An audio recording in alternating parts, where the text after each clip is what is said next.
कहानी की शुरुआत में हमें एक बिल्डिंग दिखाई जाती है जिसके अंदर 100 फ्लोर होते हैं और ये एक तरह का नशा मुक्ति केंद्र था जहाँ पर लोग कुछ टाइम के लिए कैद होने आते थे ताकि वो अपना नशा या फिर जो भी बुरी आदत उनको लगी है उसे छोड़ सकें। जेल के अंदर वो सिर्फ एक ही चीज ले जा सकते थे।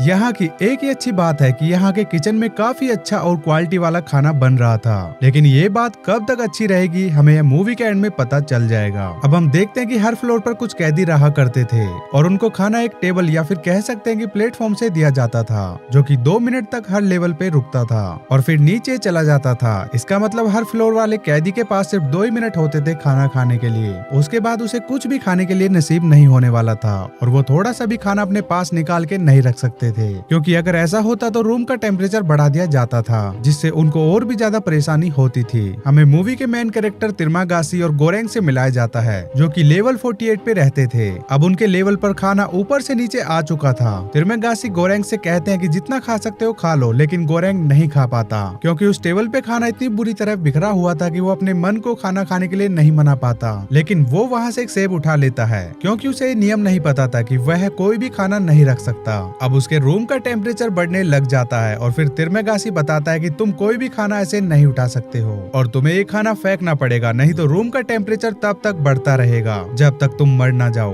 अब हमें गोरेंग का बैकग्राउंड दिखाया जाता है जहां हमें पता चलता है कि वो कोई क्रिमिनल नहीं था बल्कि एक पढ़ा लिखा इंसान था जो अपनी स्मोकिंग छोड़ने के लिए यहाँ पर आया था। अगले दिन फिर से उनके लेवल पे खाना आता है और तिर्मागासी पेट भरकर खाना खाता है, लेकिन गोरेंग अपनी जगह से उठा भी नहीं क्योंकि उसे ऐसे खाने की आदत नहीं थी। तिर्मागासी गोरेंग से पूछता है कि तुम्हारे साथ प्रॉब्लम क्या है, तुम खाना क्यों नहीं खाते हो? तुम जरा नीचे वालों से पूछो कि उनकी क्या हालत होगी जब उनके पास जरा सा भी खाना नहीं पहुंचता है। मैं भी 1 महीने काफी नीचे वाले लेवल पर रहता था और मेरी हालत बहुत बुरी हो गई थी।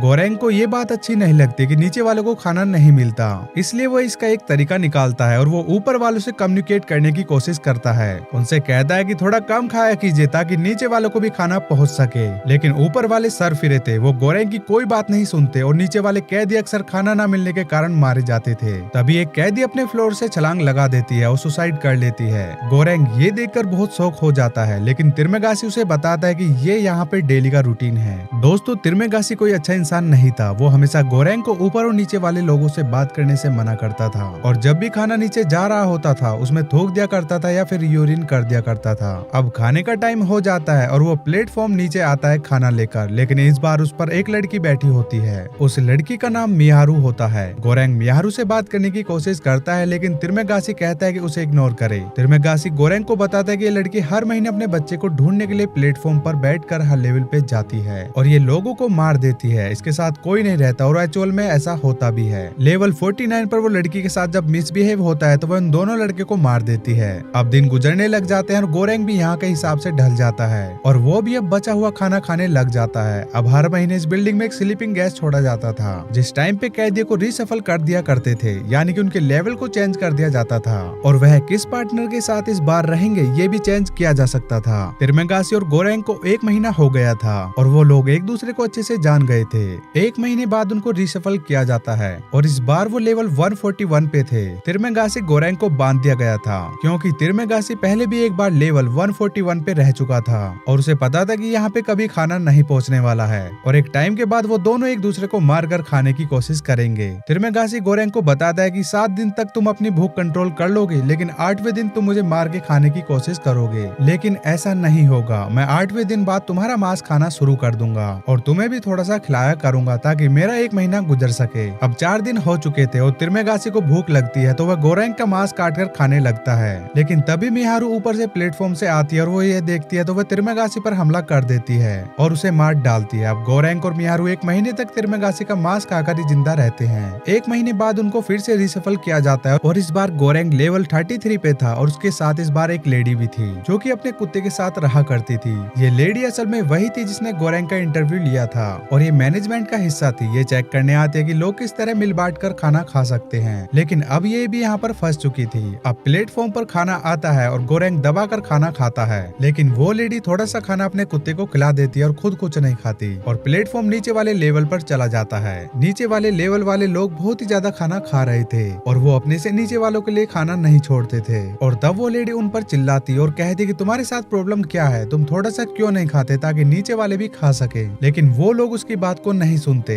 गोरेंग उनसे कहता है कि अगर तुमने अब से थोड़ा सा भी खाना नीचे नहीं भेजा तो मैं हमेशा खाना गंदा कर दिया करूंगा, फिर तुम भी उसको खाने के लायक नहीं बचोगे। तो वो लोग इस बात को मान जाते हैं और फिर थोड़ा सा खाना खा कर नीचे भेजने के लिए तैयार हो जाते हैं। अब उस जेल के अंदर थोड़ा सिस्टम आ गया था। अब नीचे वाले लोग भी थोड़ा सा खा पा रहे थे क्योंकि ऊपर वाले लोग कम ही खा रहे थे। एक दिन उस प्लेटफॉर्म पर मिहारू आती है और वो लेडी कुत्ते को मार देती है, जिस कारण दोनों के बीच में बहुत ज्यादा लड़ाई होती है। और फिर वो लेडी बताती है कि मिहारू पागल है, असल में उसका कोई भी बच्चा नहीं है। अब गोरेंग उस लेडीज से पूछता है कि तुम यहाँ पर क्यों आई हो, तो वो लेडीज बताती है कि उसे कैंसर है जिसका कोई इलाज नहीं है और वो जल्दी मारी जाएगी, इसीलिए वो यहाँ पर आई थी ताकि वो सिस्टम को थोड़ा ठीक कर सके। अब उनको साथ रहते 1 महीना हो गया था और फिर से रीशफलिंग का टाइम आ गया था। इनको लगता है कि इस बिल्डिंग के अंदर सिर्फ 150 लेवल है, लेकिन असल में ऐसा नहीं था। इस बिल्डिंग के अंदर 200 से भी ज्यादा लेवल होते हैं। सफलिंग के बाद गोरेंग लेवल नंबर 202 पे आ जाता है। गोरेंग जब उठता है तो वो देखता है कि उस लेडीज ने सुसाइड कर लिया था